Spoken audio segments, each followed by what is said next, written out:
Emva kokwehluleka ukuphakamisa amagama abazomela i-ANC Ezishayamthetho, sekuphoqe ukuthi leli qembu lelule isikhathi sokwenza lokhu kuze kube umhla ziyi-15 kuMfumfu. Abahlaziyi bezombusazwe baxwayise leli qembu ngokwehluleka ukumela imithetho njengoba kubhekwe okhethweni. If they go to the voters or their own members and they are disorganized, it creates obviously a very negative image. And then people will think twice whether they will vote for them or not. Not so long ago, we had the stories about how people who are working at the Luchil House were not being paid their salaries on time. So if you want to weaken the organization, you weaken its central nerve. And the Luchil House is the center and the nerve center of the party.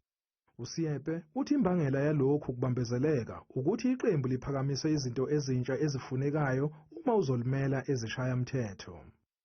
You also have an additional aspect that the party has decided to say they are going to lift up or come up with new requirements that will touch in their process of who gets into the leadership of the ANC. Ukhuthe uthi ukwehluleka kweqembu emazingeni wonke kaHulumeni ukuhlinzeka abantu ngezidingo kanye nokuziqhelelanisa nabantu kuzoba nomthelela ongemuhle eqenjini. But at the end, I think the most convincing factors for whether the public will vote for the ANC or not is what they are doing in terms of governance. Lokhu kubambezela nokwethula komhlahlandlela wokhetho weqembu.